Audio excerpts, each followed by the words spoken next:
Hello, hello, hello, and welcome once again to the Madroit podcast. I, of course, am Jordan Haynes alongside Winston Hofer. What's the good news today, man? All good news today, Jordan. Thanks for asking. Love it. Well, speaking of good news, we're gonna talk today about something that everybody loves. Everybody loves leads. No matter which way they come, no matter how they come, everybody loves leads that has their own business or selling a product or a service. However, what happens when someone isn't quite ready to buy or even sell for that matter when you make that initial contact, right? People get frustrated, but do you take the time to understand where a consumer might be in their buyer journey? Or are you throwing caution to the wind and just using every sales tactic to go close, close, close, close? Do you know how to get them to convert right then and there? Or do you need to have a little bit of a different process in place? The moral of the story, folks, is that not all leads are equal. Some are ready to make a decision right away because they have a need.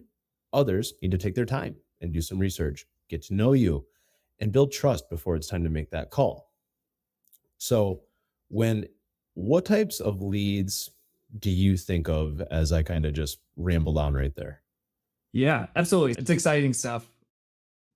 To me, there's two types of leads primarily, right? Like there's the leads that are urgently looking to buy, right? They're calling a few places and buying right away. And there's a longer buying cycle type leads where they're reaching out to several companies that might be looking for consulting, larger purchase like a car or a home, professional services, where the urgent is like home services is a great example of people are looking to buy pretty much when they call or submit something on your website. Yeah, I guess thinking about all that, like plenty of people don't buy, right? But when is a lead dead to you, if ever, Jordan? When is a lead dead? Man, eh, that is such an interesting question. And it's a question that I feel like you could pose to a number of different industries, a number of different salespeople, and they're going to give you different answers. Some are going to dispute it and say that a lead's never dead. You got to keep trying. Others are going to say, well, I reached out twice and it just wasn't happening. I could feel it that it wasn't happening. And you know, those feelings are valid because a lot of times those are based off of experiences. However, no two consumers are exactly the same. You can say you know the type, you can say you understand who they are. However, they're not going to exactly be the same because there's so many different factors that go into it. So, some things to consider before announcing that a lead is quote unquote dead. How many times do you have to reach out to a consumer prior to them saying that, yeah, it's not going to happen this time? There's reports out there that suggest it's 7 or 8 touch points or 7 or 8 pieces of content that they're going to read prior to them taking an action. Now, based on industry, those numbers fluctuate, right? So that's why it's so crucial to have a proper sales funnel set up for those longer buyer journey clients or customers. You have to stay in front. If we look at like cars, for example, they have a process where it's a mixture between automation and between actual physical outreach that they're making to make sure that they stay on top of your needs as a consumer. You showed interest, you piqued our interest. Now we're going to show you that we care. Because a lot of times that's what makes the difference is how can you show me that you care about my business and about ultimately getting me to buy from you? So that's where I think layering in those mixtures between automation, but then also the actual physical contact via phone or text message, or, even if it has to be meeting in person. But those are the things that, depending on your industry, could make or break that sale.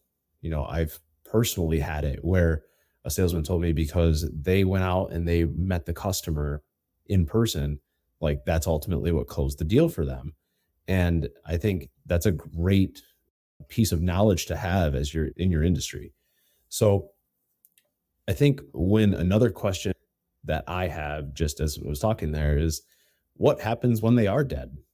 Like, are they truly dead? As in, we're not going to talk to them anymore. Obviously, if they opt out of your communications and don't want to receive things from you, yeah, you got to kind of leave them alone. But If they're just not answering, not responsive, do they become dead or what do you do with those? So I don't know if it's ever really dead, right? That initial deal, sure, that might be dead. But did you actually follow up enough? Did you follow up in a timely way that is aligned with what you told the prospect, the lead, right? Depends on the industry, like home services, it might be dead after 2 weeks, but they may have not taken an action or bought from someone during that initial research phase that they were in.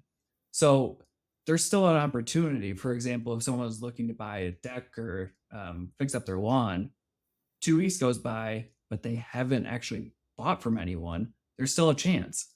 So putting them in some sort of system, a funnel, if you will, a CRM with automation to follow up with these people is massive.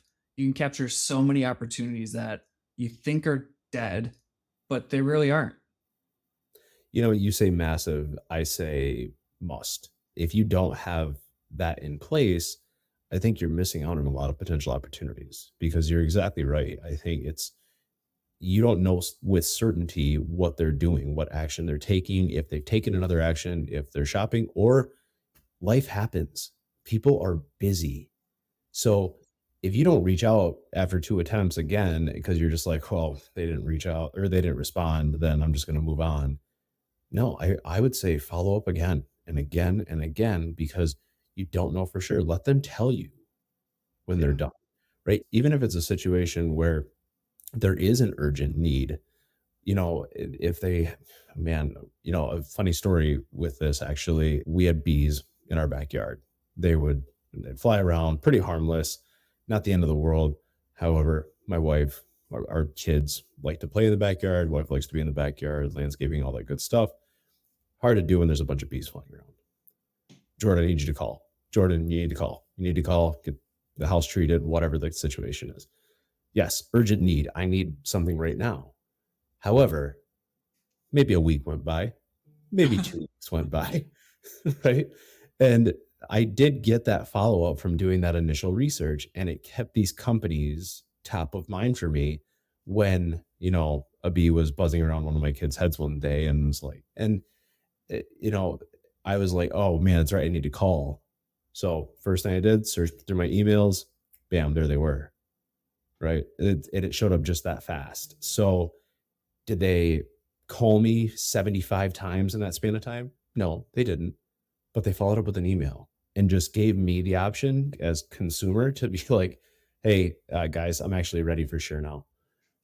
So, that I think that's a cool example of like, yes, the need was urgent, needed to happen, but at the same time, was it all that urgent? No, my roof wasn't caving in, I wasn't infested, so, like, it was, I think, one of those things where that follow-up process was the deal breaker for that Yeah. company in the end. And so many people thank the person for following up, right? Like for sales, getting to the yes or no is just as valuable, right? As fast as you can. Some people are maybe for a while, and it's okay. Those are weeds and prospects, but nurturing them and helping them and following up so they don't have to, right? You make it easy for them is important. And we talked about home services needs 1 or 2 weeks, right? Maybe a month, maybe a summer. But for these longer term buying cycles, could be a year, it could be 2 years, right? Like some of the clients we work with, it's 2 to 3 year type buying cycles. So the Yep, follow up is so important and to do it at a pace that is natural, but not as tedious as it would be to do it one off. Like yep, the time we live in, you can't be doing one-off emails and expecting to grow in sales, right? So following up with some sort of automation in your CRM to do just timely little emails or texts or phone calls to catch up, see how things are going, but staying top of mind. And then when they are ready to buy, you will be there and you'll be top of mind. So yep, thus way more likely to actually close and have them buy from you. So the follow-up is just so important. And that's what makes a lead never really dead. I think we've had people come back to us after a year or two. And frankly, some of the times we've quoted someone for something, we know they're not quite ready yet, but we're going to go through this process. So the next time they get to that stage where they really consider doing what we have proposed, they think about us in a positive way and come to us first thing. So it's, yeah, it's just, they're really never dead. 100%. And I think just to kind of slam home that point, like not all leads are the same. Some are going to be ready to go right away. Others are going to take longer. Others are going to learn more. All of them are different and they all deserve their own level of attention to give you and them the best opportunity to do business with each other, which is what it comes down to.